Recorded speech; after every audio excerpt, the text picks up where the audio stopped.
இந்த எபிசோடில் நம்ம ஸ்டெப் நம்பர் 2 பார்க்க போகிறோம். ஸ்டெப் நம்பர் 2, மணியோட ரூல்ஸை புரிஞ்சிக்கணும். அண்டர்ஸ்டாண்டிங் த ரூல்ஸ் ஆஃப் மணி.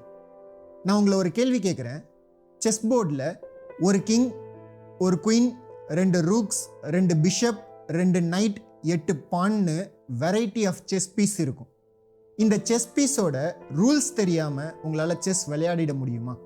அது மாதிரி தான் உங்களால் மணியோட ரூல்ஸ் தெரியாமல் பணம் சம்பாதிக்க முடியாது. சம்பாதிச்சிட்டாலும் அதை பாதுகாக்க தெரியாது, பாதுகாத்தாலும் அதை க்ரோ பண்ண தெரியாது. அதனால தான் நீங்கள் மணியோட ரூல்ஸை ஃபஸ்ட்டு புரிஞ்சுக்கணும். இந்த ஸ்டெப்பில் நம்ம அதை தான் செய்ய போகிறோம். நிறைய பேச வேண்டியது இருக்குது. ஸோ டைரெக்டாக ரூல்ஸ்குள்ளே போயிடலாம். ரூல் நம்பர் 1, பணம் ஃப்ரீடம் இருக்கிற இடத்த தான் விரும்பும். மணி லவ்ஸ் ஃப்ரீடம். பணத்துக்கு உங்கள் மேலே எந்த நம்பிக்கையும் இல்லை. உங்களுக்கு தான் பணத்து மேலே நிறைய நம்பிக்கை இருக்குது. நல்ல நம்பிக்கையாக இருக்கலாம், மூட நம்பிக்கையாக இருக்கலாம். ஆனால் மணி இஸ் நியூட்ரல். நம்ம எல்லாரையும் பணம் சமமாக தான் பார்க்கும். நீ அப்படி, அவன் இப்படின்ட்டு உங்களை பற்றி எந்த எண்ணமும் பணத்துக்கு கிடையாது. பணம் நடுநிலையானது. இதுக்கு என்ன அர்த்தம்? பணம் ஃப்ரீடம் தான் விரும்புதுன்னா நீங்கள் அதை ரொம்ப நாளைக்கு லாக்கரில் போட்டோ பர்ஸில் போட்டோ இல்லாத அங்கங்கே ஒழிச்சு வச்சுக்கிட்டோ இப்படிலாம் பண்ணால் பணத்துக்கு பிடிக்குமா? நீங்கள் யாராக வேணா இருக்கலாம். பணத்துக்கு ஃப்ரீடம் கொடுத்தாதான் அது உங்ககிட்ட இருக்கும். ஏன்னா பணத்துக்கு அதுதான் பிடிக்கும். சுற்றிக்கிட்டே இருக்கணும், ஏதாவது செஞ்சுக்கிட்டே இருக்கணும். ஒரு சில டைமில் நம்மள மாதிரி ஒரே இடத்துல இருக்கிறதையும் விரும்பும். ஏன்னா ஒரு சில டைமில் நம்மளும் கொஞ்சம் தனியாக நமக்குன்னு ஒரு ஸ்பேஸ் இருக்கணும்னு நினைப்போம். அது மாதிரி ஒரு சில டைமில் நம்ம மக்களை போய் மீட் பண்ணணும், பேசணும் அப்படின்னு தோணும். இதே தான் பணத்துக்கும். So money loves freedom. நம்மளை சுற்றி எல்லாரும் ₹1 விடாமல் சேவ் பண்ணணும், கஞ்சமாக இரு, செலவு பண்ணாத, சேர்த்து வச்சுக்கோ, இப்படி தான் சொல்லி கொடுத்துருப்பாங்க. பணம் அதை விரும்பாது. நீங்கள் பணக்காரன் அதனால் செலவு பண்ணுறீங்க, நான் ஏழை சாம், நான் எப்படி செலவு பண்ணுறதுன்னு நீங்கள் கேட்கலாம். பணத்துக்கிட்ட இப்படி சப்ப காரணம் சொல்ல முடியாது. ஏன்னா பணத்துக்கு எல்லாமே ஒன்று தான். யார் அதுக்கு ஃப்ரீடம் தராங்களோ, யார் அதை ரொட்டேட் பண்ணுறாங்களோ அவங்க கிட்ட தான் இருக்கும். மறுபடியும் அவங்க கிட்ட தான் போகும். அப்படி பொத்தி பொத்தி வைக்கிறது நம்மளே நம்ம பணத்தை கழுத்தை பிடிச்சி நெரிக்கிற மாதிரி. பணத்துக்கு மூச்சு திணறும். எப்படா இங்கேருந்து போகலான்னு இருக்கும். விட்டா போதுன்னு ஓடிடும். பணத்துக்கு 24 மணி நேரமும் ஏதாவது ஒன்று செஞ்சுக்கிட்டே இருக்கணும். அதை தான் பணம் விரும்பும். இது மாதிரி தப்பான மைண்ட் செட்லாம் வச்சுக்கிட்டா பணமும் உங்கள் மைண்ட் செட்டுக்கு ஏற்ற மாதிரியே நடந்துக்கும். எப்பயுமே ஒரு விஷயத்தை ஞாபகம் வச்சுக்கோங்க. நீங்கள் எது உண்மையோ அதை உங்கள் கண்ணால் பார்க்கறது இல்லை. நீங்கள் எதை உண்மைன்னு நம்புறீங்களோ அதை தான் உண்மையாக பார்க்குறீங்க. ரியாலிட்டியில் கூட உங்களுக்குன்னு ஒரு தனி வேர்ஷன் தான் இருக்குது. உண்மையான ரியாலிட்டி எங்கேயுமே இல்லை. இப்போ கூட பாருங்கள், நீங்கள் நான் சொல்கிறத கேட்கல, நான் என்ன சொல்கிறேனோ அது உங்கள் காதில் விழலை, விழவும் விழாது.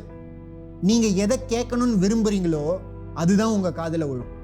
You don't hear the damn thing that I say. ஏன்னா எல்லாரும் ஒரு ஃபில்டர் வச்சுருக்கோம். நான் சொல்கிறத நீங்கள் ஒரு வெர்ஷனில் கேட்பீங்க, இன்னொருத்தர் இன்னொரு வெர்ஷனில் கேட்பாரு. ஆக மொத்தத்தில் நான் சொன்னதை யாரும் கேட்டிருக்க மாட்டீங்க. எது உங்களுக்கு பிடிச்சிருக்கோ அதை அக்செப்ட் பண்ணிப்பீங்க, எது பிடிக்கலையோ அதை ரிஜெக்ட் பண்ணிடுவீங்க. உங்களுடைய பிலீஃப் ஸ்ட்ரக்சருக்குள்ளே எதுலாம் ஒத்து போதோ அதெல்லாம் ஏற்றுப்பீங்க. அதெல்லாம் மட்டும்தான் காதில் கேட்கும். லைஃப்பில் முன்னேறணும்னா ஃபஸ்ட்டு உங்களுக்குள்ளே இருக்கிற பிலீஃப் ஸ்ட்ரக்சரை வைடாக்குங்க, எக்ஸ்பேண்ட் பண்ணுங்க. பல வருஷமாக இப்படி தான் ப்ரோக்ராம் பண்ணியிருக்காங்க. அவ்வளோ சீக்கிரம் மாறாது. இது தப்பு இல்லை, ஆனால் இனிமேல் இது உங்கள் பொறுப்பு. இது வரைக்கும் இப்படி இருந்தது தப்பு இல்லை, ஆனால் இனிமேல் கண்டினியூ ஆச்சுன்னா அது உங்கள் தப்பு தான். இந்த மூட நம்பிக்கையெல்லாம் மாற்றுறது உங்கள் பொறுப்பு. உங்கள் பேரண்ட்ஸ் ஒரு மாதிரி சொல்லி கொடுத்துருக்கலாம், நீங்கள் அந்த மாதிரி சமுதாயத்தில் வளர்ந்துருக்கலாம். அதுக்கு அர்த்தம் நீங்கள் அதையே சாவர வரைக்கும் ஃபாலோ பண்ணணும்னு அவசியம் இல்லை. மாற்றிக்கலாம், நீங்கள் தான் மாற்றணும். நானும் மாறிட்டேன். நான் சாதிக்கணும்னு ஹார்ட் ஒர்க் பண்ணிட்டு இருந்தப்ப ஃபஸ்ட்டு விஷயம் எங்கள் அப்பா என்ன சொன்னாருன்னு தெரியுமா? எப்போ தான் இதெல்லாம் நிறுத்த போகிற? எவ்வளோ சம்பாரிச்சாலும் உனக்கு பத்தாதா? எங்கள் அப்பாவை எனக்கு ரொம்ப பிடிக்கும், நீ நிறையா வேலை செய்ய வேண்டாம், இதோ தான் கடல் மாதிரி வீடு இருக்கு, ஏன் இப்படி கஷ்டப்படுற? உன் உடம்ப பார்த்துக்கலாமே, நம்ம கிட்ட தான் போதுமான பணம் இருக்கு, உனக்கு எதுக்கு இன்னும் பணம், கொஞ்சம் பொறுமையாக செய்யலாமே. எங்கள் அப்பாவை எனக்கு ரொம்ப பிடிக்கும். ஆனால் இப்படி அவர் பேசுகிறப்ப என் மைண்டே என்னோட கோலை அஃபெக்ட் பண்ணுது. நானும் கேள்வி கேட்க ஸ்டார்ட் பண்ணிடுறேன். ஒருவேளை அவர் சொல்கிறது கரெக்டாக தான் இருக்குமோ, அவர் சொல்கிற மாதிரி யோசிக்கணும், ஒருவேளை நிறையா செலவு பண்ணுறணும், உடம்பை கெடுத்துக்கிறணும், இது எல்லாமே என் மைண்டுக்குள்ளே வருது. ஆனால் இது எதுவுமே உண்மை கிடையாது. யாரையுமே உங்கள் மணி கோல்குள்ளே அலோவ் பண்ணாதீங்க. பேரண்ட்ஸ் சொல்கிறதெல்லாம் கேட்கணுன்ட்டு கேட்டு கேட்டு வளர்ந்ததால் இப்படிலாம் தோணுது. இது ரொம்ப லேட்டாக தான் எனக்கு புரிஞ்சுது. பேரண்ட்ஸ் சொல்கிறதெல்லாம் கேட்கணுன்ற அவசியம் இல்லை. அவங்க ஜஸ்ட் மேனுஃபேக்சர் தான். ஒரு காரை வாங்குறீங்க, சரி BMW தான் வாங்குறீங்கன்னு வச்சுக்கோங்களேன். BMWவால் அவன் லோகோவை தான் அவங்க காரில் ஒட்ட முடியும், வேற எதையும் பண்ண முடியாது. நீங்கள் கார் வாங்கினதுக்கு அப்புறம் உங்கள் காரை அவங்களால கண்ட்ரோல் பண்ண முடியாது, உரிமை கொண்டாட முடியாது. அவ்வளோதான் பேரண்ட்ஸும். யோசிச்சு பாருங்க, உங்கள் பேரண்ட்ஸே அவங்க பேரண்ட்ஸை இவங்க சொல்கிற மாதிரிலாம் ட்ரீட் பண்ண மாட்டாங்க, கேவலமாக தான் ட்ரீட் பண்ணுவாங்க. பட் நீங்கள் மட்டும் அவங்கக்கிட்ட மரியாதையாக நடந்துக்கணும். ஆக்சுவலாக இதுதான் தேவை எல்லாருக்கும்.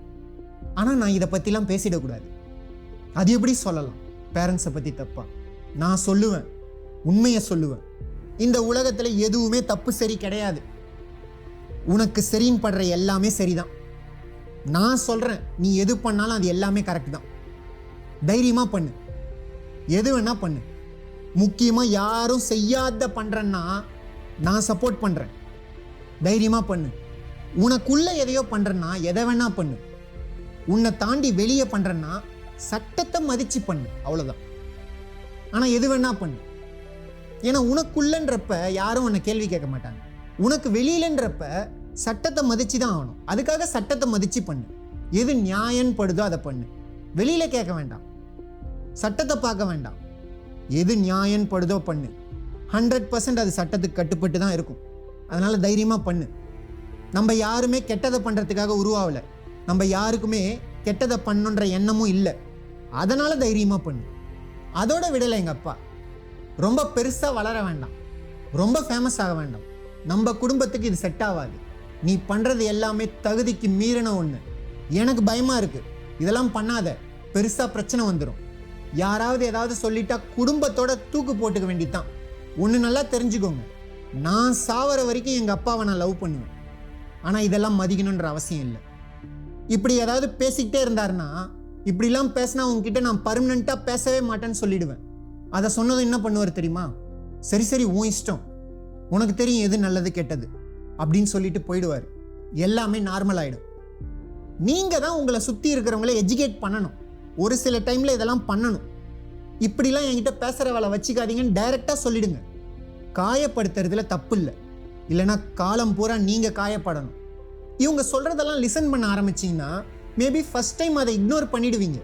2வது வாட்டி 3வது வாட்டி உங்கள் பர்மிஷன் இல்லாமல் உங்கள் மனசில் அதெல்லாம் ஆழமாக பதிஞ்சிரும். தென் அதுவே உங்களை உங்கள் கோலை ரீச் பண்ண விடாமல் தடுத்துரும். அதை லிசன் பண்ணுறதுக்கு பதிலாக அவங்கள எஜுகேட் பண்ணுங்க. எனக்கு இப்படி ஒரு கோல் இருக்குது, யாரும் செய்யாத செஞ்சு பார்க்கணும்னு எனக்கு ஆசை, எனக்கு எவ்வளோ திறமை இருக்குன்றதை நான் பார்க்கணும், அதனால தான் இதெல்லாம் செய்கிறேன்னு சொல்லுங்கள். கேட்கலன்னா அப்படி தான் செய்வேன்ட்டு போயினே இருங்க. மனுஷங்களை பற்றி ஒரு விஷயத்த நினச்சா ரொம்ப சிரிப்பாக இருக்குது. நம்ம யாருமே அபண்டன்ஸை கிரியேட் பண்ணுறது கிடையாது, லிமிட்டேஷன்ஸை தான் கிரியேட் பண்ணுறோம். எல்லாமே ஆல்ரெடி அபரிமிதமாக தான் இருக்குது. ஆனால் நம்ம தான் ஃபில்டர் வச்சுருக்கோம்ல, ஃபில்டர் வழியாக பார்க்கறதுனால நம்ம கண்ணுக்கு தெரியல. உண்மையாக இல்லாத ஒன்று தான் நம்ம லிமிட்டேஷனாக கிரியேட் பண்ணுறோம். For example, it takes money to make money. பணம் இருந்தால் தான் பணம் சம்பாதிக்க முடியுமா? என்கிட்ட பணம் இல்லை, ஸோ என்னால் நிறையா பணம் சம்பாதிக்க முடியாது. டியூட், இது உண்மை இல்லை டியூட். இதெல்லாம் உண்மையாக பொய்யானே பார்க்கறது இல்லை, டீப்பாக யோசிக்கிறதே இல்லை, கேள்வி கேட்கறதே கிடையாது. இப்போ நான் சொல்கிறது தான் உண்மை. இப்படி தான் உலகம் இயங்கின்னு இருக்கு. எதையுமே பார்க்கறது இல்லை. நம்ம தான் எதை கேட்க விரும்புகிறோமோ அதை மட்டும்தானே கேட்குறோம், உண்மையை தான் கேட்கறதே கிடையாது. அப்புறம் எப்படி? இந்த லிமிட்டேஷன் எல்லாத்தையும் ரிமூவ் பண்ணணும் ஃபஸ்ட்டு. இதை பண்ணாலே அபண்டன்ஸ் வந்துடும். இன்ஸ்டண்ட்டாக உங்களுக்கு கிடைச்சிரும், இன்ஸ்டண்ட்டாக உங்களால் ஃபீல் பண்ண முடியும். ஏன்னா அதுதான் ஆல்ரெடி இருக்கே. லாஸ் வேகாஸ்னு ஒரு ஊர் இருக்குது, அந்த ஊரில் போய் நடந்து பாருங்கள். பணம்னா என்னன்னு தெரியும், அபண்டன்ஸ்னால் என்னன்னு தெரியும்.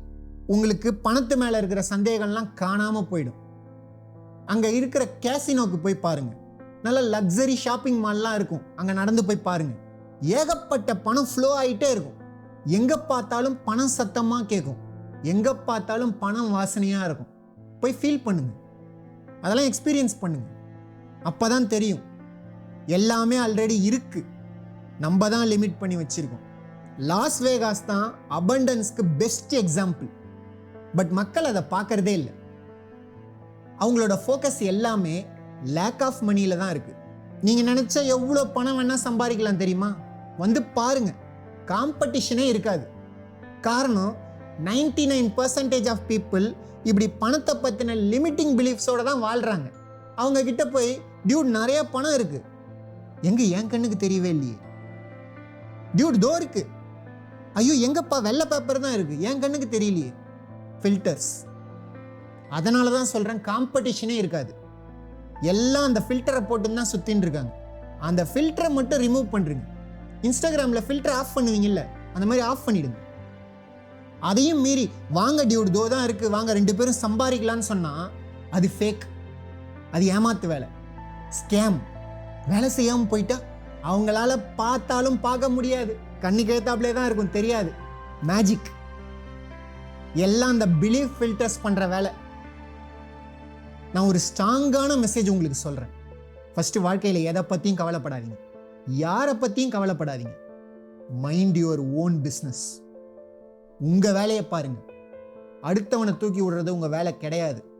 அவங்களாம் வரவும் மாட்டாங்க. நீங்கள் முன்னேறிட்டு போயினே இருங்க. சக்ஸஸ் ஆனதுக்கப்புறம் எல்லாம் பார்த்துக்கலாம். உங்கள் ஜேர்னியில் 4 பேரை கூட்டுன்னு தான் சுற்றணும்லாம் அவசியம் இல்லை. அது அதுவாக வருவாங்க. வரணும்னா அதுவாக வரும். எது வரணும்னு இருக்கோ அது எல்லாமே வந்து சேரும். நீங்கள் ஒன்றும் க்ரியேட்லாம் பண்ண தேவையில்லை. இதுதான் நான் உங்களுக்கு ஸ்ட்ராங்காக சொல்கிற ஒரு மெசேஜ்.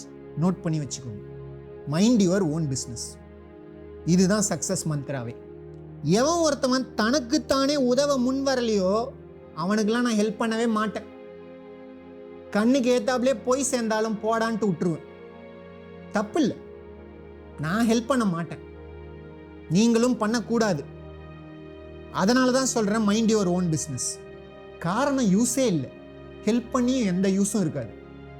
ஆக்சுவலாக அப்படி ஹெல்ப் பண்ணிங்கன்னா அது உங்களுக்கு நீங்களே வச்சுக்கிற ஆப்பு. இதுதான் ரியாலிட்டி. அப்படி பண்ணுறதுனால உங்கள் கோல் தான் கெடும். அவங்க உங்களை அவங்க தரத்துக்கு பிடிச்சி இழுப்பாங்க. இப்போ இவ்வளோ தூரம் கேட்டுக்கிட்டு உங்களை நீங்களே ப்ரிப்பேர் பண்ணிக்கிறீங்களே, இது எல்லாமே வேஸ்ட் ஆகிடும். பிடிச்சி இழுத்துருவாங்க. தனக்குத்தானே உதவி செஞ்சிக்கவும் தன்னைத்தானே முன்னேற்றிக்கவும் ரெடியாக இருக்கிறவங்களுக்கு மட்டும்தான் நான் ஹெல்ப் பண்ணுவேன். யாரையும் கன்வின்ஸ் பண்ண மாட்டேன். என் வாழ்க்கை நல்லா தான் இருக்குது, கற்றுக்கணும்னு நினச்சிக்கிறவன் கற்றுப்பான். தம்பி நீ இன்னும் நல்லா வாழணும், இப்படிலாம் ஆப்ஷன் இருக்குது. நீங்கள் கேட்காத ஒருத்தவனை கன்வின்ஸ் பண்ணுறது எவ்வளோ காமெடியான விஷயம் தெரியுமா? உங்கள் ட்ரீம்ஸ் அச்சீவ் பண்ணுறதுக்கு உங்களை விட நான் ஆர்வமாக இருக்கேன்னா டியூடு உங்ககிட்ட ஏதோ ப்ராப்ளம் இருக்குது.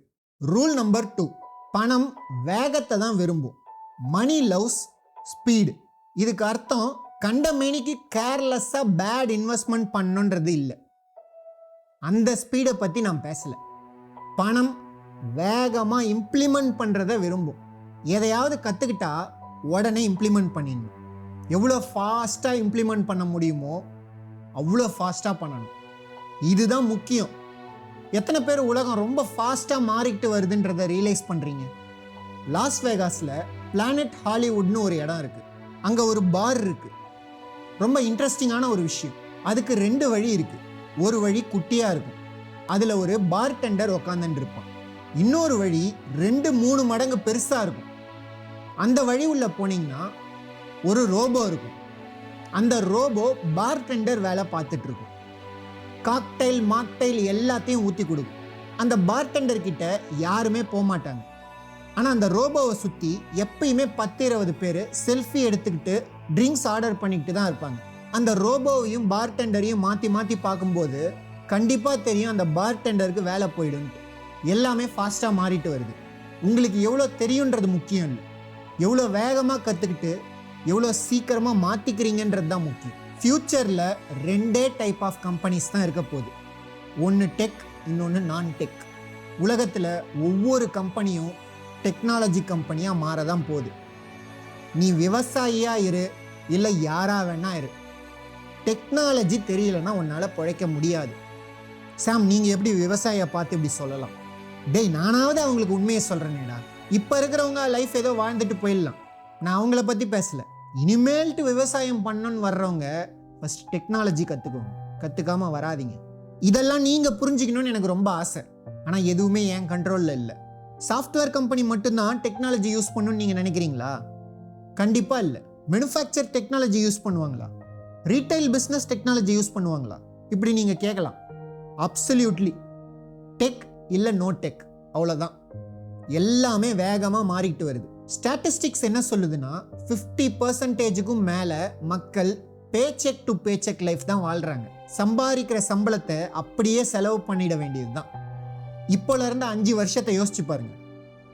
இந்த 50% 60, 70 மாறிக்கிட்டே தான் போகும், ஏறிக்கிட்டே தான் போகும். யாரெல்லாம் பேச்செக் டு பேச்செக் லைஃப் வாழ்கிறாங்களோ, கெஸ் வாட், எல்லாரோட ஜாபும் ரோபோட் ரீப்ளேஸ் பண்ணிடும். இப்போ அவங்க ஒரு 20,000 30,000 சம்பாதிக்கலாம். 4-5 வருஷத்தில் அவங்க எதையுமே சம்பாதிக்க மாட்டாங்க. ஏன்னா அவங்களுக்கு வேலை போயிடும். இப்போ எல்லாரும் எனக்கு சம்பளம் பத்தலை, சம்பள உயர்வு, போராட்டம், ஸ்ட்ரைக், எது வேணால் பண்ணலாம். இன்னும் 5 வருஷம்தான், அப்புறம் வேலையே இருக்காது. இந்த உலகத்தில் தான் நம்ம இருக்கோம். இதை நோக்கி தான் நம்ம போகிறோம். இதனால தான் அதிக இன்கம்மை ஃபாஸ்ட்டாக தரக்கூடிய ஸ்கில்லை ரொம்ப இம்பார்ட்டண்ட்டாக கற்றுக்கணும். ஸ்கில் செட் தான் நம்மளுக்கு சம்பாதிக்கிறதுக்கான எபிலிட்டியே தருது. ஜாப் கிடையாது, ஜாப்லாம் போயிடும். அப்படிதான் இனிமேல் எதெல்லாம் ஆட்டோமேட் பண்ண முடியுமோ அதை எல்லாத்தையுமே ஆட்டோமேட் பண்ணிடுவாங்க. எதெல்லாம் சிஸ்டமைஸ் பண்ண முடியுமோ அது எல்லாமே சிஸ்டமைஸ் ஆகிடும். எதெல்லாம் ஏஐ எனேபிள் பண்ண முடியுமோ எல்லாமே எனேபிள் ஆகிடும். இதில் 2 நல்ல விஷயம் இருக்குது. ஒன்று, இன்னும் 5 வருஷம் டைம் இருக்குது. அதுக்குள்ளே நீங்கள் எதை வேணால் கற்றுக்கலாம். ஆனால் யார் ஃபாஸ்ட்டாக கற்றுக்குறாங்களோ அவங்களால தான் ஈஸியாக ஜெயிக்க முடியும். இன்னொரு நல்ல விஷயம் என்னென்னா, ரோபோட் ஆக்சுவலாக மனுஷனை விட ப்ராஃபிட்டபிள். ஏன்னா ரோபோட் டிப்ஸ் கேட்காது, குடிச்சிட்டு வேலைக்கு வராது, 24 மணி நேரமும் 7 நாளும் வேலை செய்யும். More efficient, more effective. Long ரன்ல பார்டெண்டரை விட விலை கம்மி. முக்கியமாக நிறைய ப்ரொடியூஸ் பண்ணும். ஒரு பிஸ்னஸ் மேனாக நான் ரோபோ, ஏஐ, சாஃப்ட்வேரில் தான் இன்வெஸ்ட் பண்ணுவேன். மனுஷன் மேலே இன்வெஸ்ட் பண்ண மாட்டேன். எப்போ? பேசிக் வேலைன்னு வரும்போது. ஏன்னா அது எல்லாத்தையுமே சாஃப்ட்வேர் வச்சு ரீப்ளேஸ் பண்ணிடலாம். நீங்களே சொல்லுங்கள், யார் எப்பயுமே பெட்டராக, எப்பயுமே மோர் அக்யூரேட்டாக, நல்லா ப்ரிடிக்ட் பண்ணுற மாதிரி டெலிஷியஸான ட்ரிங்கை தருவாங்க? மனுஷனா ரோபோட்டா? ஸ்டில் நான் ரோபோட்டுக்கு தான் சப்போர்ட் பண்ணுவேன். ஏன்னா அதுக்கு தான் எமோஷன் கிடையாது. டோட்டல் ரீகால் மூவி யாரெல்லாம் பார்த்துருக்கீங்க? அர்னால்டு படம். ரோபோட் டாக்ஸி ஓட்டுமே, அந்த படம் பார்க்கும்போது இதெல்லாம் இப்போதைக்கு நடக்காது, நெக்ஸ்ட் ஜென்ரேஷன் தான் பார்க்க போகுதுன்னு நான் நினச்சேன். ஆனால் this shit is happening now. Tesla, Google தெரியுமா? இன்னும் 2 to 3 இயர்ஸில் பாருங்கள். முன்னாடிலாம் எதையாவது எக்ஸ்ட்ரா சம்பாதிக்கணும்னா ஊபர் டிரைவராக போயிடலாம், டெலிவரி ஜாபுக்கு போகலான்னு சொல்லுவாங்க. எல்லா டிரைவர், டெலிவரி ஏஜெண்ட், கேஷியர், இவங்க எல்லா ஜாபும் போயிடும். நீங்கள் யாருமே உங்கள் கம்பெனிக்கு இன்னும் 5 வருஷத்துக்கு மேலே தேவைப்பட மாட்டீங்க. இதுதான் உண்மை. சைனாவில் அலிபாபா குரூப்ஸ் ஒரு ஹோட்டலை டெஸ்ட் ரன் பண்ணாங்க. அந்த ஹோட்டலில் என்டர் ஆனதும் ஃபஸ்ட்டு ஃபியூ பீப்புள் தவிர எல்லாமே மிஷின் தான். உங்கள் ஃபோன், ஃபேஸ் ஸ்கேனிங் போதும், செக்இன் ஆயிடலாம். Chef, room service, house keeping எல்லாமே ரோபோ தான். ஸோ ஹோட்டலில் வேலை செய்கிற எல்லாருக்கும் வேலை போயிடும். இன்னும் ஒரு 5 to 10 இயர்ஸ் தான். கார் டீலர்ஷிப் ஆட்டோமேட் பண்ண மாட்டாங்கன்னு நீங்கள் நினைக்கிறீங்களா? அதுவும் ஆல்ரெடி பண்ணிட்டு தான் இருக்காங்க. காரணம், ஒவ்வொரு பிஸ்னஸில் ஹானஸ்டாக சொல்லணுன்னா அதில் வேலை செய்கிற மக்கள் தான் ப்ராப்ளம். ஒரு ஆண்டர்ப்ரனர் பர்ஸ்பெக்டிவில் வேலை செய்கிற மக்கள் தான் ப்ராப்ளம். இதுதான் ரியாலிட்டி. ஆனால் ஏஐ ரோபோட்ஸ்லாம் வந்துட்டா நைட் ஷிஃப்ட் கிடையாது, டே ஷிஃப்ட் கிடையாது. மிஷினுக்கு ஒரே ஷிஃப்ட் தான், 24/7. எனக்கே தெரியுது நான் ஏதோ சோக கதை சொல்கிறேன்ட்டு. பட் ஏன் இதெல்லாம் ஷேர் பண்ணுறேன்? we need to wake up. இதுதான் நம்மளை சுற்றி நடக்குது. இதுதான் ரியாலிட்டி. இதை யார் புரிஞ்சுக்கிறாங்களோ அவங்க ஈஸியாக வளரலாம். இதை யார் புரிஞ்சுக்கலையோ அவங்க செதஞ்சிடுவாங்க. நீங்கள் வளரணுமா இல்லை செதஞ்சு போகணுமா? நீங்களே முடிவு பண்ணிக்கோங்க. எத்தனை பேர் ஏற்கனவே ரிச் மிடில் புவர் கிளாஸ்க்குள்ளே இருக்கிற கேப்பு அதிகமாகிடுச்சின்னு ஃபீல் ஆகுறீங்க? அது இன்னும் ஃபாஸ்ட்டாக பெருசாகிட்டே தான் போகுது. ரிச் பயங்கர ரிச் ஆக போகிறான், புவர் பயங்கர புவராக போகிறான், மிடில் கிளாஸ் இன்னும் நிறையா போராட போகிறான். காரணம் டெக்னாலஜி. இங்கே நான் ரிச்சுன்னு சொல்கிறது மணியை பற்றி கிடையாது, மைண்ட் செட்டை பற்றி. இதை பற்றி ஃப்யூச்சரில் டைம் இருந்தால் நான் சொல்லித்தரேன். So action takers are money makers. இதனால தான் எப்பயுமே ஆக்ஷனில் எப்படி இறங்குறதுன்றதை பற்றி தான் யோசிக்கணும். அது வேணாம், இது பிடிக்கல, இப்படி சொல்கிறதுனால லைஃப் ஒன்றும் பெருசாக மாற போகிறது கிடையாது. எஸ் சொல்ல கற்றுக்கணும், புது புது விஷயங்களை கற்றுக்கணும். உங்களோட பழைய ஐடென்டிட்டியை மறந்துடணும். நான் ஒரு டீச்சர், நான் ஒரு இது, நான் ஒரு அது எல்லாம் யாராக இருந்தீங்களோ அதுக்கு அர்த்தம் வாழ்க்கை ஃபுல்லாக அதுவாக இருக்கணுன்ற அவசியம் இல்லை.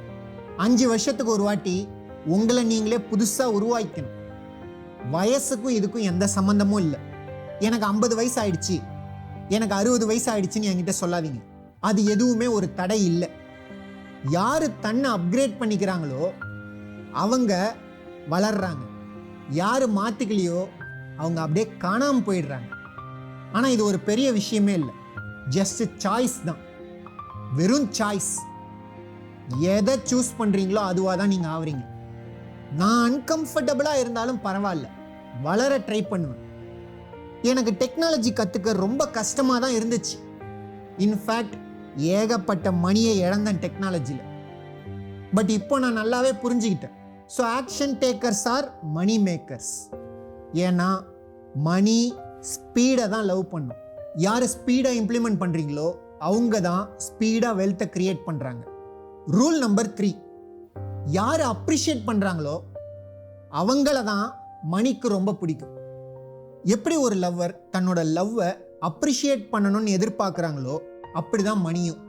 ஸோ நீங்கள் எந்த பொருளை வாங்கினாலும் அதை அப்ரிஷியேட் பண்ணணும். ஒரு விஷயத்தை வாங்கினா அதை அப்ரிஷியேட் பண்ணுற மாதிரியான விஷயமா வாங்கணும், இல்லைன்னா தயவு செஞ்சு வாங்காதீங்க. இதனால தான் நான் எதை வாங்கினாலும் கொஞ்சம் நல்லதாக, ஹை குவாலிட்டியாக, அதிக நாள் வர்ற மாதிரி வாங்கிடுவேன். ஃபார் எக்ஸாம்பிள், நீங்கள் ஒரு மென் ஷூ வாங்குறீங்கன்னு வச்சுக்கலாம்.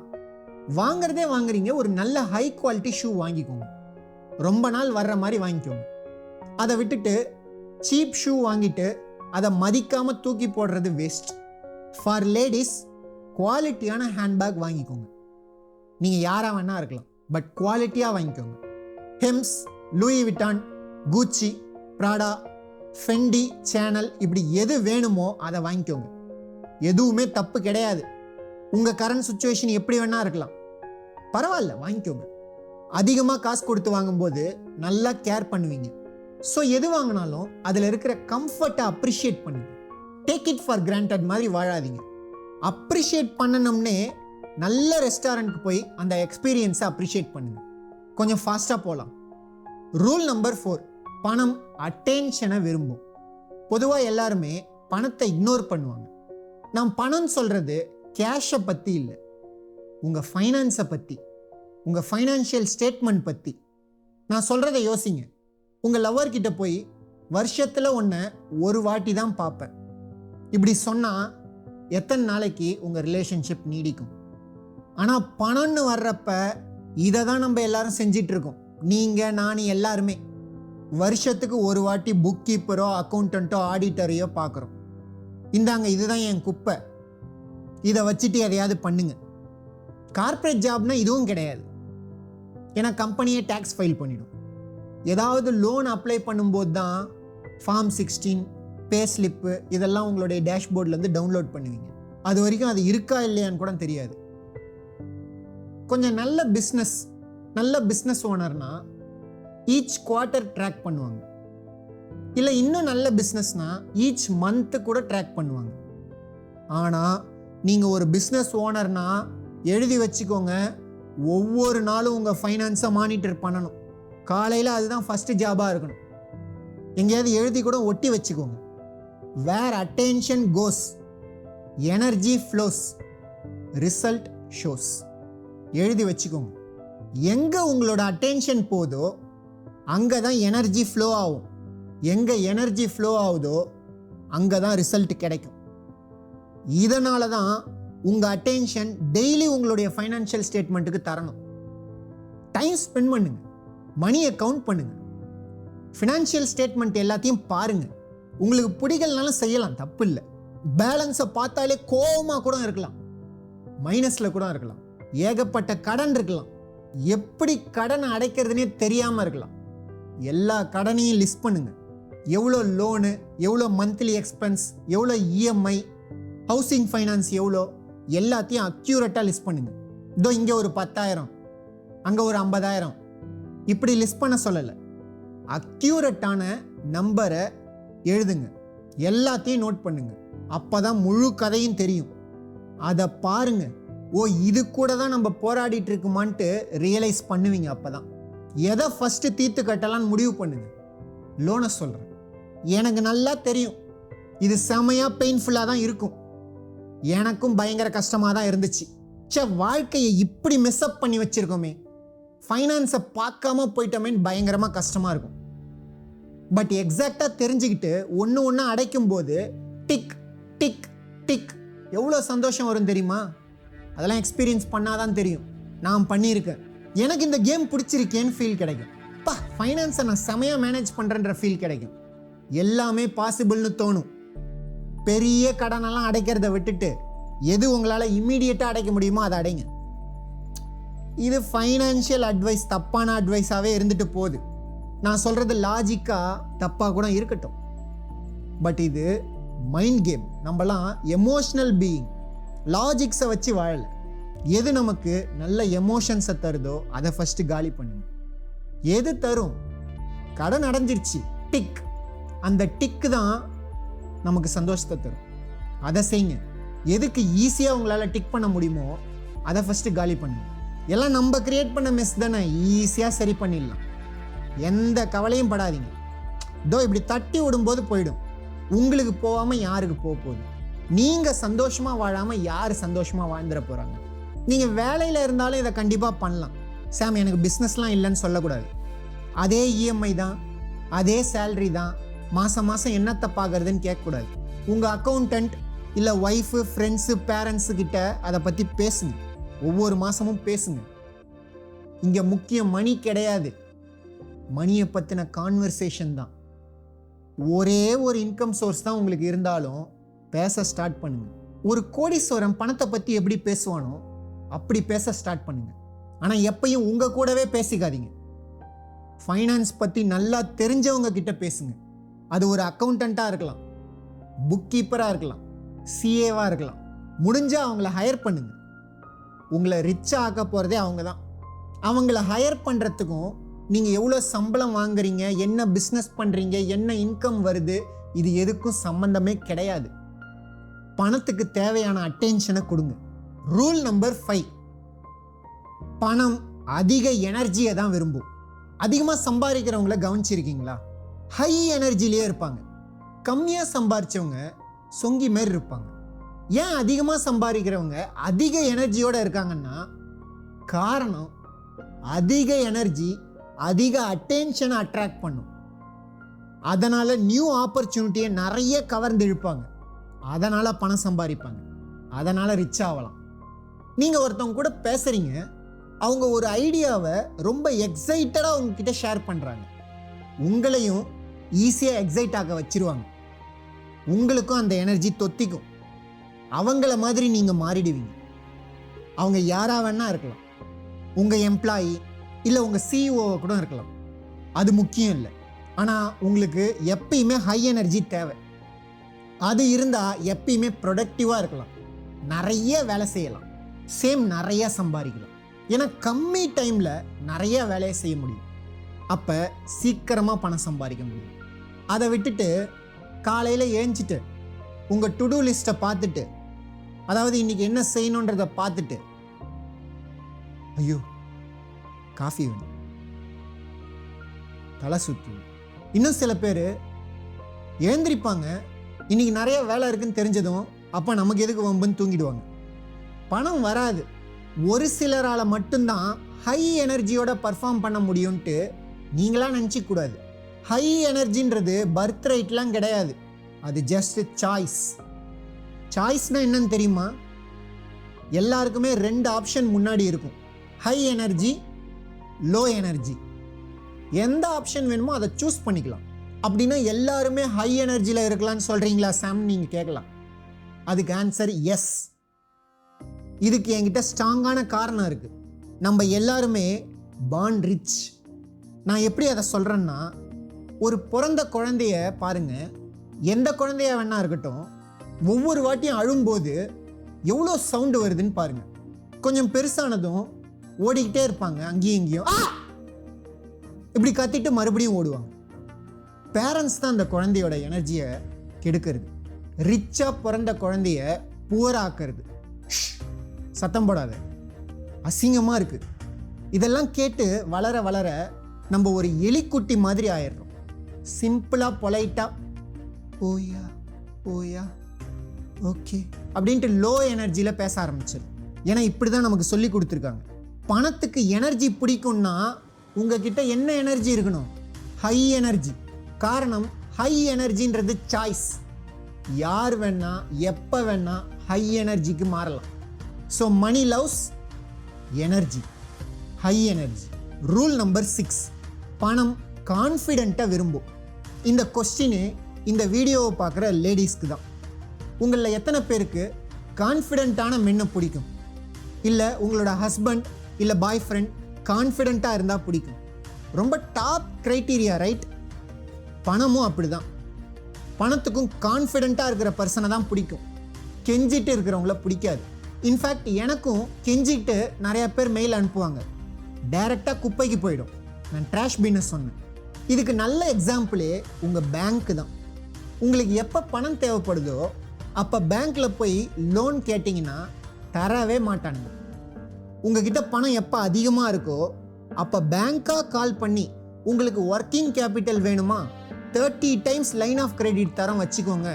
இதே நீங்கள் ஒரு எம்ப்ளாயியாக இருந்தால், இந்தாங்க டைமண்ட் கிரெடிட் கார்டு, இந்தாங்க உங்களுடைய ஹவுசிங் லோனை ரீஃபைனான்ஸ் பண்ணுறோம், பணம் வச்சுக்கோங்க, தேவையில்லைனாலும் வாங்கிக்கோங்க. இல்லைன்னா உங்ககிட்ட இருக்குதுன்னா அதில் இன்வெஸ்ட் பண்ணுங்கள், இதில் இன்வெஸ்ட் பண்ணுங்கள், ஆக மொத்தம் நான் சம்பாதிக்கணும். இதெல்லாம் பார்க்கும்போது டேய் பணம் இல்லாத சுற்றிட்டு இருந்தப்போ எங்கடா போயிருந்தீங்கன்ற மாதிரி இருக்கும். இப்படி தான் மணி வேலை செய்யும். யாருக்கு தேவையில்லையோ அவங்க கிட்ட தான் போகும். இட்ஸ் ஜஸ்ட் மணி அப்படின்ட்டு யாரு கான்ஃபிடென்ட்டாக இருக்காங்களோ அவங்க கிட்ட தான் போகும். அப்படி இருக்கிறவன் கெஞ்சிட்டுலாம் இருக்க மாட்டான். அது மட்டும் இல்லாமல் பணத்தை யாரால் மல்டிப்ளை பண்ண முடியுமோ அவங்கக்கிட்டேயும் பணம் நிறையா வாட்டி போகும். தேவையில்லாமல் போகும், போதும் போதும் சொல்கிற அளவுக்கு போகும். அதனால தான் மணி மேனேஜர்ஸ்லாம் $50 மில்லியன் $100 மில்லியன் மேன்ஷன்ஸில் வாழ்ந்துட்டு இருப்பாங்க. சாம் இதெல்லாம் தப்பு இல்லையா, இதெல்லாம் நியாயமே இல்லைன்னு நீங்கள் சொல்லலாம். பணத்துக்கு நியாயம் அநியாயம் எல்லாம் கிடையாது. யார் கான்ஃபிடென்ட்டாக இருக்காங்களோ அவங்ககிட்ட போகும், யாருக்கு மல்டிப்ளை பண்ண தெரியுமோ அவங்ககிட்ட போகும். எத்தனை பேர் பார்த்துருக்கீங்க தப்பான ஆள் கையிலலாம் பணம் போகும்? காரணம் அவன் கான்ஃபிடென்ட்டாக இருந்தான், அவனுக்கு மணியை மல்டிப்ளை பண்ண தெரியும், கண்டிப்பாக போகும். நல்லவன் கெட்டவன் கிடையாது. இதுதான் மணியோட ரூல். இதை நீங்கள் புரிஞ்சிக்கலன்னா உங்களால் சம்பாதிக்கவே முடியாது. இன்னொன்று, இதுதான் காரணம் எல்லாரும் சம்பாதிக்கிறதுக்கு. இப்படி தான் மணி வேலை செய்யும். இதுதான் மணியோட லா.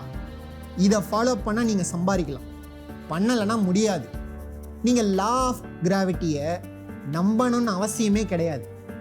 ஒரு உயரமான பில்டிங்லேருந்து அப்படியே கீழே குதிங்க, தாராளமாக லா ஆஃப் கிராவிட்டியை எக்ஸ்பீரியன்ஸ் பண்ணலாம். நீங்கள் நம்பணும்னு அவசியம் இல்லை. இதுதான் பணமும், இப்படி தான் பணமும். நீங்கள் கான்ஃபிடென்ட்டாக இருந்தால் போதும், மல்டிப்ளை பண்ண தெரிஞ்சால் போதும், தன்னால் வரும். மணி உங்களை ஃபாலோ பண்ணும், நீங்கள் ஃபாலோ பண்ண தேவையில்லை. ஸோ எப்பயுமே நீடியாக இருக்காதீங்க.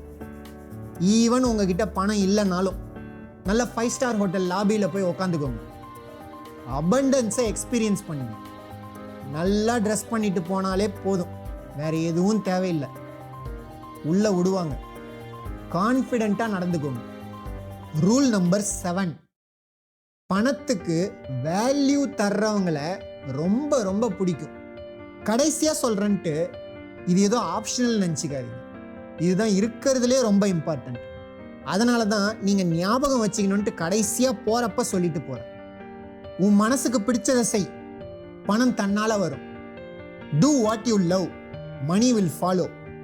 இது வரைக்கும் மணி உங்களை எப்படி நல்லா ஃபாலோ பண்ணுச்சா? எங்க சாம் ஃபாலோ பண்ணுது? பண்ணவே மாட்டேங்குது. இங்க நம்ம எல்லாரும் மணி கேம் விளையாடணும்னா மார்க்கெட்னு ஒன்று இருக்குல்ல, அதை ஃபர்ஸ்ட் புரிஞ்சுக்கணும். இது உங்க ஏரியாவில் இருக்கிற மார்க்கெட்டை பத்தி நான் பேசல. உங்க ப்ராடக்ட் இல்லை சர்வீஸை உருவாக்குறீங்கன்னா அதை யார் வாங்குறாங்களோ அவங்க தான் மார்க்கெட். யார் வாங்குவாங்கன்னு நினைப்பீங்களோ அவங்க தான் மார்க்கெட். இன்னும் கரெக்டாக சொல்லணும்னா நம்ம ஒரு விஷயத்த எங்கே செல் பண்ணுவோம்?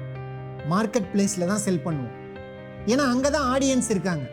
சாம் இதெல்லாம் எனக்கு ஒன்றுமே புரியல, என்ன சொல்கிறீங்கன்னே புரியலன்னு சொல்கிறீங்களா? அப்படின்னா உங்களுக்கு புரிகிற மாதிரியே சொல்கிறேன். நீங்கள் எதை லவ் பண்ணுறீங்கன்ட்டு எந்த மாமனிதர்களும் கண்டுக்க மாட்டாங்க. இப்போ புரிஞ்சுதா? அதுக்காக அவங்க யாரும் கெட்டவங்களாம் கிடையாது. ஏன் யாரும் கண்டுக்க மாட்டாங்கன்னா அதுக்கு காரணம் நீங்கள் நல்லவன் கிடையாது. சாம் அப்படின்னா நான் கெட்டவன்னு சொல்கிறீங்களான்லாம் கோவப்பட வேணாம். நான் அப்படியே சொல்லலை, நல்லவன் கிடையாதுன்னு தான் சொன்னேன். உங்கள் மார்க்கெட் பிளேஸ், அதாவது யாரெல்லாம் உங்களுக்கு பணம் கொடுத்து வாங்குவாங்கன்னு நீங்கள் நினைக்கிறீங்களோ அவங்களுக்கு என்ன வேணுன்றதை புரிஞ்சுக்கிட்டு அவங்க எதிர்பார்க்குற மாதிரி அதை தரணும். பெஸ்ட்டாக சீப்பாக தந்தாலும் அவங்களுக்கு வேணாம். அவங்க என்ன எதிர்பார்க்குறாங்களோ அதை எக்ஸாக்டாக தரணும். எத்தனை பேருக்கு புக் எழுதி உங்கள் ஸ்டோரியை ஷேர் பண்ணணும்னு ஆசை இருக்குது? ஆல்மோஸ்ட் எல்லாருக்குமே இருக்குல்ல. ஆனால் இதில் ஒரு உண்மை என்னன்னா, most of the people don't care about your story. இதுதான் ரியாலிட்டி. டைம் ஸ்பெண்ட் பண்ணி மணி செலவு பண்ணி புக்கெல்லாம் பிரிண்ட் பண்ணி உங்கள் அம்மாவுக்கு ஒரு காப்பி, உங்கள் அப்பாவுக்கு ஒரு காப்பி, உங்கள் ஒய்ஃப்க்கு ஒரு காப்பி, இல்லை உங்கள் ஹஸ்பண்டுக்கு ஒரு காப்பி, முடிஞ்சா உங்கள் பசங்க படிப்பாங்கன்னா அவங்களுக்கு ஒரு காப்பி, உங்கள் ஃப்ரெண்ட்ஸ் அப்புறம் வாங்கிக்கலான்னு ஓடிடுவாங்க. உங்கள் மார்க்கெட் பிளேஸ் எதை வேல்யூபிளாக நினைக்குதோ அதுதான் அவங்களுக்கு வேல்யூபிள். நல்ல விஷயம்லாம் வேல்யூபிள் கிடையாது. இது புரியாமல் தான் ஆல்மோஸ்ட் ஒவ்வொரு பிஸ்னஸும் காலியாகுது. ஸோ மார்க்கெட் பிளேஸ் என்ன வேணும்னு கேட்குறாங்களோ அதை கொடுங்க, பணம் தன்னால் வரும். நீங்கள் எதை விற்கணும்னு நினைக்கிறீங்களோ அதை விற்கிறது. இந்த மாதிரியான குருமாவெல்லாம் பண்ணிட்டு இருக்காதீங்க, ஏன்னா எதுவுமே வேலைக்கு ஆகாது. மார்க்கெட் பிளேஸ் என்ன வாங்குதோ அதை செல் பண்ணுங்க. இதில் உங்களுக்கு பிடிச்ச விஷயத்துக்கும் இதுக்கும் எந்த சம்பந்தமும் கிடையாது. யாரும் உங்களுக்கு என்ன பிடிக்கும் ஏது பிடிக்கும்லாம் கேட்டுட்டு இருக்க மாட்டாங்க. நீங்கள் தர்றது அவங்களுக்கு வேல்யூபிளாக இருக்கான்னு மட்டும்தான் பார்ப்பாங்க. இதை ஃபஸ்ட்டு நீங்கள் புரிஞ்சுக்கோங்க. அவங்க உங்களை புரிஞ்சுக்கிறதெல்லாம் இருக்கட்டும். இதில் முக்கியமான வார்த்தையே செல். நீங்கள் செல் பண்ணணும்னா நீங்கள் செல் பண்ணுற விஷயத்தில் இருக்கிற வேல்யூவை கம்யூனிகேட் பண்ண தெரிஞ்சிருக்கணும். இதை தான் நான் செல்னு சொல்கிறேன். ஏன்னா உங்களுக்கு தான் தெரியும் உங்கள் வேல்யூ, உங்களுக்கு தான் தெரியும் உங்கள் ப்ராடக்டோட வேல்யூ. உங்கள் கஸ்டமர் அப்படியே அவங்களா நினச்சிப்பாங்கன்னு நினைக்கிறதுலாம் வேஸ்ட். நீங்கள் மார்க்கெட்டிங்கில் அட்வர்டைஸிங்கில் சொல்லக்கூடிய ஒவ்வொரு வார்த்தையும் ஒன்று உங்கள் கஸ்டமரை அட்ராக்ட் பண்ணும், இல்லைன்னா விட்டா போதுன்னு ஓட வைக்கும். இதுக்கு நடுவுலலாம் எதுவுமே கிடையாது. இதனால தான் ஒரு பிஸ்னஸ் ரன் பண்ணுறீங்கன்னா ஃபஸ்ட்டு நீங்கள் ஒரு அட்வர்டைஸராக இருக்கணும், செல் பண்ண தெரிஞ்சிருக்கணும், ரெவன்யூ ஜென்ரேட் பண்ண தெரிஞ்சிருக்கணும்.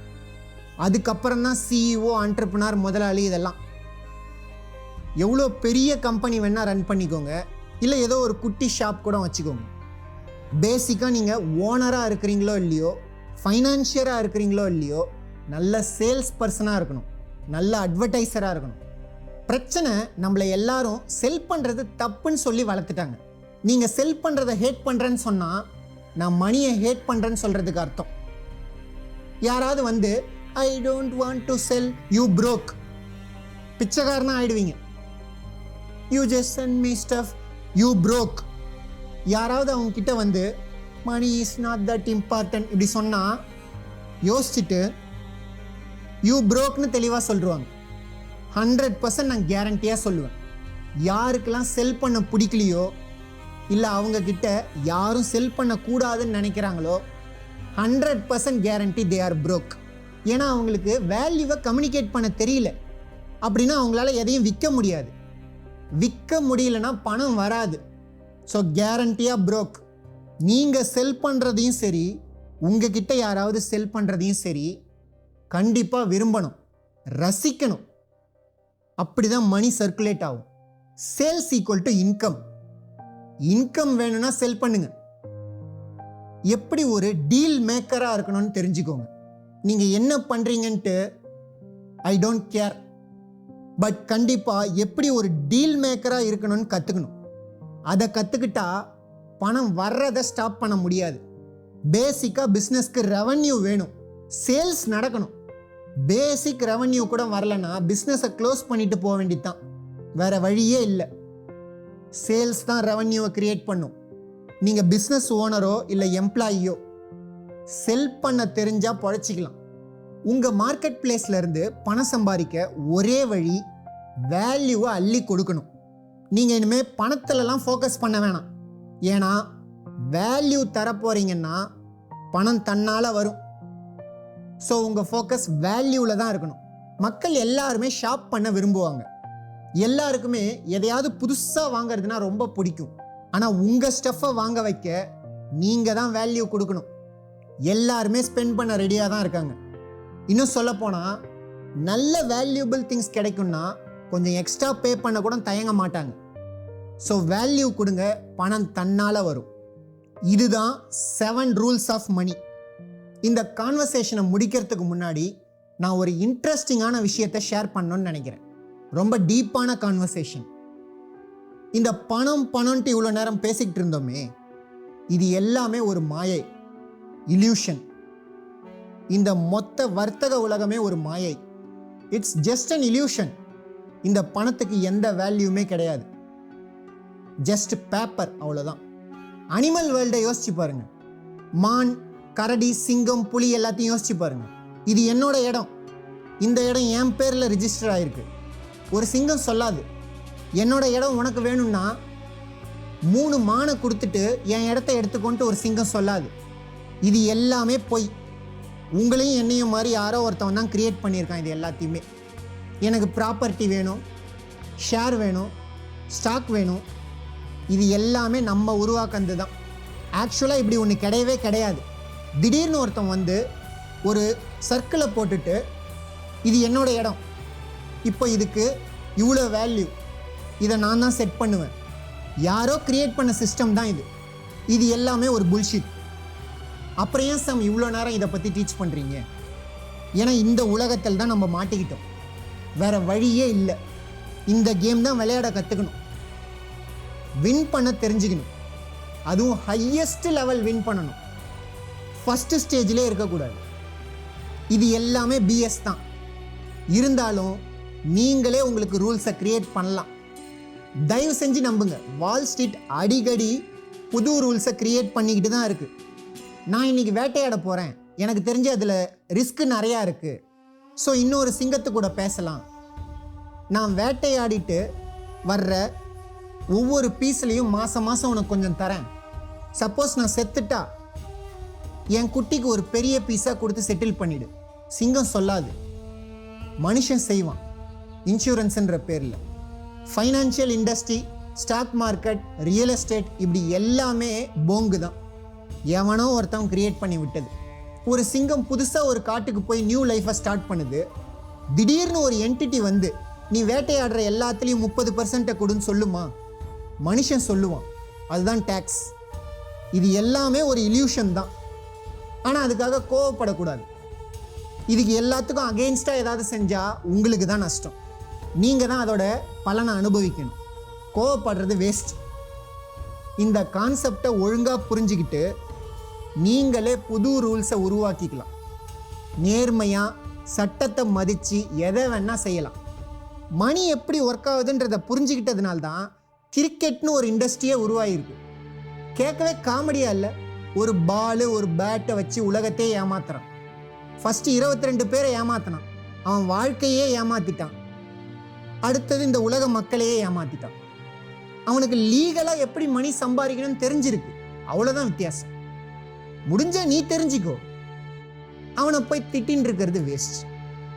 எது செஞ்சாலும் சட்டப்படி செய், யாராலையும் உன்னை எதுவும் பண்ண முடியாது. பணத்தை பற்றி நீங்களே ரிசர்ச் பண்ணி பாருங்கள், அது எதை டிபெண்ட் பண்ணி இருக்கு, எப்படி உருவாகுது, எல்லாமே நீங்களே தெரிஞ்சுப்பீங்க. அது ஜஸ்ட் ஒரு இல்யூஷன். ரிசர்வ் பேங்க் அதை டெய்லி பிரிண்ட் பண்ணிட்டு தான் இருக்காங்க. ஹோம் லோன் வாங்குறீங்கன்னா பேங்க் என்ன பேங்க்ல இருக்கிற பணத்தை தான் தருதா? மவுஸை கிளிக் பண்ண வேண்டியது தான், மணி கிரியேட் ஆகிடும். 1 கோடி ரூபா வேணும்னா கிளிக் கிளிக் கிளிக், இந்தாங்க 1 கோடி ரூபாய் நானே கிரியேட் பண்ணிட்டேன். இதுக்கு நீங்கள் 20 வருஷத்துக்கு இஎம்ஐ கட்டுங்க. ஏன்னா நான் சம்பாதிக்கணும். இவ்வளோதான் ஃபைனான்ஷியல் வேர்ல்டு. படித்து பாருங்கள், உங்களுக்கே தெரியும் எது பொய் எது உண்மைன்ட்டு நீங்களே தெரிஞ்சுக்கோங்க. அது மட்டுமா, நீங்கள் வாங்குகிற வீடு அதுவும் பெரிய காமெடி தான். ஒருத்தவன் 10,000 ஸ்கொயர் ஃபீட் லேண்டை ஸ்கொயர் ஃபீட் 1000 ரூபான்னு வாங்கியிருப்பான். டோட்டலாக 1 கோடின்னு வச்சுக்கலாம் எக்ஸாம்பிளுக்காக. அதையும் காசு கொடுத்து வாங்கியிருப்பானான்னு கேட்டால் கிடையாது, பேங்க் லோன் தான். எதுவுமே இல்லாத ஒன்றை வாங்கி உங்ககிட்டயே ப்ரீ புக்கிங்ஸை வாங்கி பேங்க் லோனை வாங்கி 10,000 ஸ்கொயர் ஃபீட் லேண்டை 80,000 ஸ்கொயர் ஃபீட்டுக்கு வீடு கட்டி 1 ஸ்கொயர் ஃபீட் 5,000ன்ட்டு விற்கிறாங்க. அதுக்கும் நீங்கள் பேங்க்கில் போய் கடன் வாங்குறீங்க. அவங்களுக்கு ரூல்ஸ் கிரியேட் பண்ண தெரிஞ்சிருக்கு, பணத்தை தின் ஏர்லேருந்து உருவாக்குறாங்க. இதை எதையுமே நம்ம யோசிக்கிறது இல்லை. ஆனால் இதெல்லாம் தான் உண்மை. இதெல்லாம் தெரிஞ்சுக்கிட்டு வெறும் கோவப்படுறது மட்டும்தான் நமக்கு தெரியும், ஒரு யூஸும் இல்லை. முடிஞ்சால் நீங்களும் என்டையர் ஃபைனான்ஷியல் சிஸ்டத்தையும் புரிஞ்சுக்கிட்டு உங்களுக்கு சாதகமாக யூஸ் பண்ண ஸ்டார்ட் பண்ணுங்கள்.